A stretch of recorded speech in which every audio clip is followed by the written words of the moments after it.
देश की महंगाई के साथ साथ प्रदेश का सियासी पारा भी धीरे धीरे बढ़ता जा रहा है। चीनी के आसमान छूते दामों से जनता पहले ही त्रस्त है, लेकिन इस आग में घी डालने का काम किया है कैबिनेट मंत्री कैलाश विजयवर्गीय ने। कैलाश विजयवर्गीय ने एक अजीबोगरीब बयान दिया है। इस बयान को लेकर कांग्रेस के प्रदेश अध्यक्ष जीतू पटवारी ने सरकार के खिलाफ मोर्चा खोल दिया है। पटवारी ने इसे सीधे तौर पर जनता का अपमान बताते हुए सरकार को घेरा है। चलिए आपको बताते हैं क्या है पूरा मामला। नमस्कार, मैं हूं प्राची अवस्थी और आप देखना शुरू कर चुके हैं एमपी तक। महंगाई की मार झेल रही जनता जब नेताओं से राहत की उम्मीद करती है तो उसे मिलते हैं ऐसे बयान जो जले में नमक छिड़कने का काम करते हैं। इंदौर में जब दिग्गज नेता कैलाश विजयवर्गीय ने चीनी के बढ़ते दामों पर सवाल हुआ तो उनका जवाब सुनकर हर कोई सन्न रह गया। विजयवर्गीय ने बड़ी बेबाकी से कह दिया कि चीनी खूब महंगी हो जाए यही अच्छा है।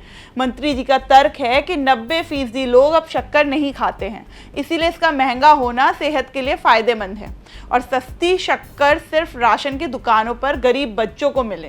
हालांकि बाद में डैमेज कंट्रोल करते हुए उन्होंने ये भी साफ कहा कि दाम 70 रुपए से 60 रुपए पर आ गए हैं और आगे ऐसे ही कम हो जाएंगे।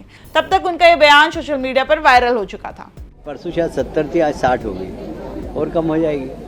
और वैसे भी आजकल 90% लोग मीठा खाना पसंद नहीं करते। मैं आपको बता दूं, मैं तो खाता ही नहीं हूँ। रमेश जी छूते भी देखते भी नहीं, इनको अगर देख ले मीठे की तरफ तो इनको वो हो जाती है। राजेंद्र जी भी नहीं देखते। बहुत लोग आपके पत्रकारों में से आधे लोग पत्रकार मिठाई नहीं खाते होंगे। अच्छा है, मैं तो कहता हूँ खूब महंगी हो जाए। बच्चों के लिए खाली कंट्रोल में बढ़िया सस्ते मिल जाए, बाकी बुजुर्गों को तो दे रहे 40 के ऊपर शक्कर खाना। डॉक्टर अच्छा नहीं मानता, आयुर्वेद तो बिल्कुल अच्छा नहीं मानता। विजयवर्गीय के इस बयान के बाद विपक्ष को बैठे बैठाए एक सियासी मुद्दा मिल गया। पीसीसी चीफ जीतू पटवारी ने फ्रंट फुट पर आकर सरकार पर तीखे हमले किए। पटवारी ने इसे आम आदमी और मध्यम वर्ग के मुंह पर तमाचा करार दिया है।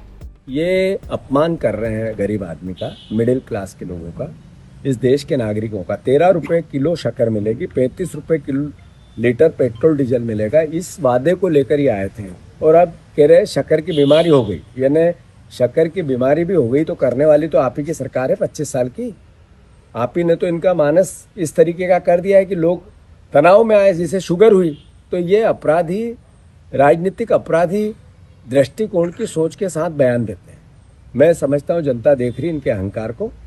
समय आने दो। दतिया में सबक सिखाया अभी 28 में, 29 में, उससे पहले लोकल बॉडी के इलेक्शन में शक्कर की मिठास बताएगी इनको। इस पूरे मामले पर जीतू पटवारी ने तंज कसते हुए बीजेपी को यह भी याद दिलाया है जिसके नेता कभी 13 रुपए किलो चीनी के बड़े बड़े ख्वाब दिखाते थे और आज सत्ता के नशे में महंगाई से बेहाल जनता का मजाक उड़ा रहे हैं। पटवारी ने साफ चेतावनी दी है कि सरकार जनता की तकलीफों को लेकर पूरी तरह से अंधी हो चुकी है और 2028 के चुनाव में प्रदेश इसको मुंहतोड़ जवाब देगी। फिलहाल त्योहारों का दौर जारी है। चीनी भले ही आम जनता के लिए कड़वी हो गई हो, लेकिन 2028 के लिए बिछड़े या सियासी बिसात के दांव पेच तीखे होने लगे। सवाल यह है, क्या महंगाई के मुद्दे पर जनता की नाराजगी भारी पड़ेगी सत्ता को, या फिर सत्ता पक्ष ये तर्क देकर कुछ न कुछ बातें मुकर देगी। मध्य प्रदेश की तमाम खबरों के लिए देखते रहिए एमपी तक।